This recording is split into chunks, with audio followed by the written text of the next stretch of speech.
दोस्तों अब इसराइल की पूरी तरह से शिकस्त हो चुकी है। इसराइल के चीफ ने साफ तौर पर यह ऐलान कर दिया है कि हम हमास के लड़ाकों से हार चुके हैं और अब हमारी जीत जो है नेतन्याहू को खत्म करने में है। नेतन्याहू को खत्म करने के बाद हमें जीत हासिल होगी, इस तरह की बात इसराइल की चीफ की तरफ से कही गई है। वहीं पर दोस्तों जिस तरह से इसराइल ने सीरिया के दमिश्क में जो हमला किया था और जो उसका मंसूबा था वो उस मंसूबे में पूरी तरह से कामयाब हो चुका है। इसराइल ने जिस तरह से सीरिया के अंदर हमला किया दमिश्क में, जिसमें एक वरिष्ठ कमांडर मारे गए थे और इसराइल का यह मंसूबा था कि ईरान जो है इसराइल पर हमला करे। उसके बाद की आगे की कहानी मैंने आप लोगों को पिछली बहुत सारी वीडियोस के अंदर बताई है कि इसराइल ईरान से अपने ऊपर हमला क्यों करवाना चाहता है, इसराइल ईरान पर हमले क्यों कर रहा है और वो ये क्यों चाहता है कि ईरान और यमन दोनों मिलकर इसराइल पर हमला करे। तो वो सारी रिपोर्ट मैंने आप लोगों को बताई थी कि इसराइल का यह मंसूबा है कि ईरान जब इसराइल पर हमला करेगा, यमन इसराइल पर हमला करेगा, तो वो पूरी दुनिया के अंदर अपने आप को बेचारा साबित करने की कोशिश करेगा कि मुझ पर चारों तरफ से हमले हो रहे। तो वही बात बिल्कुल सही और सटीक और सच साबित हुई। चंद ही सेकंड के अंदर मैं आप लोगों को रक्षा मंत्री का बयान सुनाऊंगा कि इसराइल के रक्षा मंत्री की तरफ से बड़ा बयान निकल कर आया है। उसने पूरी दुनिया के अंदर रोना धोना शुरू कर दिया है। इसराइल अब रोता और बिलखता हुआ नजर आ रहा है। सबसे पहले मैं आप लोगों को इसराइल के चीफ, पूर्व इजरायली चीफ का बयान सुनाता हूं। उन्होंने साफ तौर पर क्या कहा है। हम हमास के खिलाफ युद्ध हार गए और हमारी जीत नेतन्याहू को खत्म करने में होगी।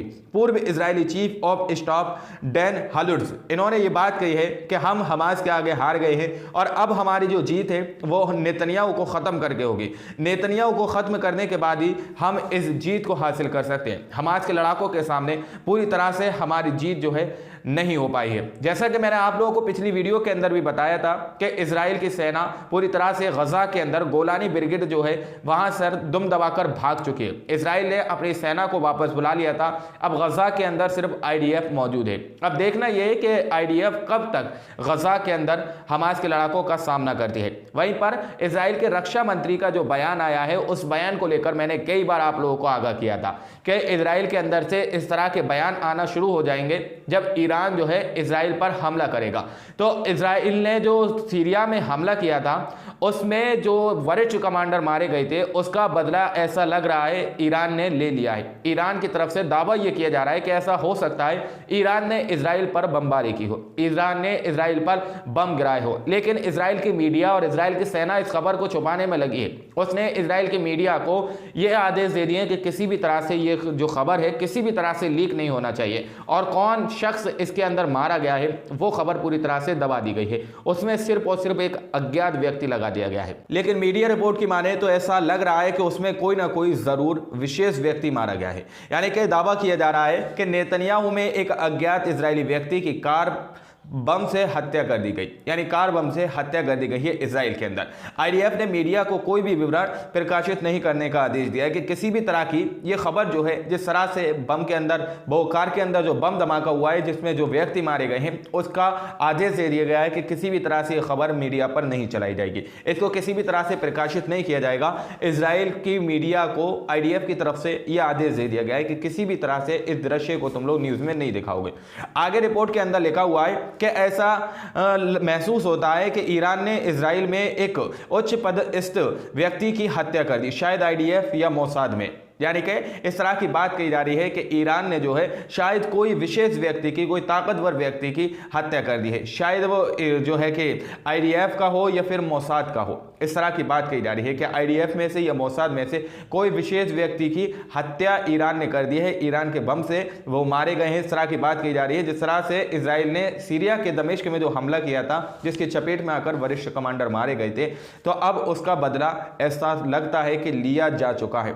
लेकिन इस खबर को जो है पूरी तरह से इजराइल की सेना आईडीएफ जो है छुपाने की कोशिश करे। वहीं पर दोस्तों जिस तरह से इजराइल ने सीरिया में जो हमला किया था उसके बाद से ईरान जो पूरी तरह से अंदर से भड़का हुआ है और बदले की आग में जल रहा है कि सही वक्त, सही टाइम, सही स्थान देखकर इजराइल पर हमला किया जाएगा, जिसकी वजह से इजराइल पूरी तरह से थर-थर कांप रहा है और डरा हुआ है। अब इजराइल के रक्षा मंत्री की तरफ से बड़ा बयान आ चुका है। जैसा कि मैंने आप लोगों को बताया कि हम Gaza, West Bank, Lebanon, Syria, Iraq, Yemen और ईरान से हमले हो रहे हैं। इस तरह की बात जो है इजराइल के रक्षा मंत्री की तरफ से कही गई है कि हम पर जो है इन सब जगहों से, लेबनान की तरफ से, गाजा की तरफ से, वेस्ट बैंक की तरफ से, इराक की तरफ से, सीरिया की तरफ से, यमन की तरफ से, ईरान की तरफ से हम पर हमले हो रहे हैं। इस तरह की बात इजराइल के रक्षा मंत्री की तरफ से कही गई है। मैंने आप लोगों को बताया था कि इजराइल आकर यही दुहाई देगा कि अब हम पर चारों तरफ से हमले होने लगे हैं। इसका मंसूबा सिर्फ और सिर्फ यही है कि अमेरिका जो इसका बाप है, जो अपना एक गठबंधन बनाने की कोशिश कर रहा है,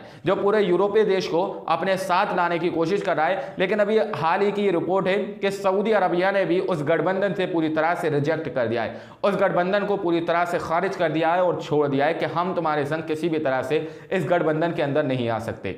तो सारा जाल जो है इजराइल का बिछाया हुआ, अमेरिका का बिछाया हुआ था कि हम गठबंधन बनाएंगे और तुम अपने ऊपर ईरान का हमला करवाओ, ताकि हम लोगों को यह दिखा सके कि इजराइल पर चारों तरफ से हमले हो रहे हैं। इजराइल पर Gaza, West Bank, Lebanon, Syria, Iraq, Yemen और ईरान से चारों तरफ से हमले हो रहे हैं। इस तरह का हम चारों तरफ यूरोपीय कंट्री के अंदर ये बात दिखाएंगे कि इजराइल को अकेला घेरा जा रहा है, ताकि यूरोपीय कंट्री जो है अमेरिका का साथ देकर इन कंट्रियों पर हमला करे। और वो इजराइल का समर्थन में अमेरिका पूरी तरह से ये साजिश रचा चुका है, लेकिन इनकी साजिश जो है पूरी तरह से बेनकाब होती हुई नजर आ रही है, क्योंकि जब इनकी जंग जो है गजा के अंदर चल रही है तो फिर इन्होंने सीरिया के दमिश्क में हमला क्यों किया? यही एक पूरी साजिश है, यही पूरा जाल है जो अमेरिका ने इजराइल को समझाया था। लेकिन अब ये पूरी दुनिया के अंदर रो रहे हैं और ये दिखा रहे हैं कि हम तो यार अकेले पड़ रहे हैं और चारों तरफ से हम पर हमले किए जा रहे हैं। लेकिन दोस्तों वहीं पर स्पेनिश अखबार ने एक बड़ा खुलासा किया है। इजराइल की एक एक करके सारी पोल खुलती जा रही है, क्योंकि इजराइल पूरी दुनिया के अंदर जिस तरह से ये डंका पीटता हुआ नजर आ रहा है, जो ढोल बजाता हुआ नजर आ रहा है कि इजराइल की सेना जो है सबसे ज्यादा ताकतवर है, सुपर पावर जो है इजराइल के पास है। तो अब स्पेनिश अखबार ने, एल मुंडो ने साफ तौर पर यह क्लियर कर दिया कि इजराइल की सेना कोई भी ताकतवर नहीं है, इजराइल के पास कोई सुपर पावर नहीं है, बल्कि ये भाड़े के टट्टू बुलाकर गजा के अंदर भेज रहे हैं। इजराइल की सेना पूरी तरह से शिकस्त और पस्त हो चुकी है कि वो हमास के लड़ाकों का जवाब नहीं दे पा रही। तो अब ये जो है भाड़े के टट्टू बुलाकर, बाहर के दूसरे देशों की जो सेना है उनको बुलाकर गजा के अंदर भेज रहे हैं। इस तरह का दावा स्पेनिश अखबार एल मुंडो की तरफ से किया गया है। रिपोर्ट आप लोग देख सकते हैं। इजराइल गाजा संघर्ष में विदेशी लड़ाकों का इस्तेमाल करता है, जिसके लिए वे 3900 यूरो का भुगतान करता है। बात स्पेनिश अखबार की तरफ से कही गई है। एल मुंडो अखबार है, उसमें यह दावा किया जा रहा है कि इजराइल गाजा के अंदर जो संघर्ष चल रहा है उसके अंदर लड़ाकों का, जो दूसरे विदेश के लड़ाके हैं उनको भेजने का काम करता है,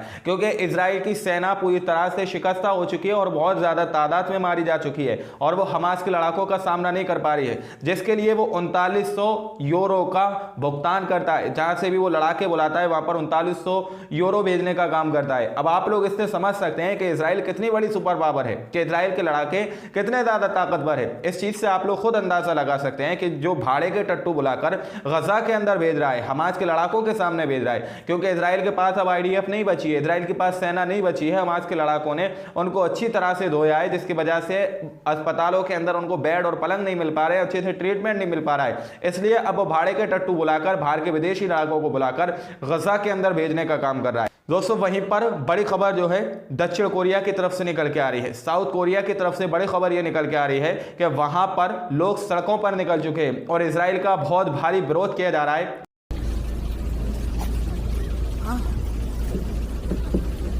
이스라엘의 학살을 중단하라. 집단 학살 중단하라. 이스라엘의 가자지구 학살을 중단하라.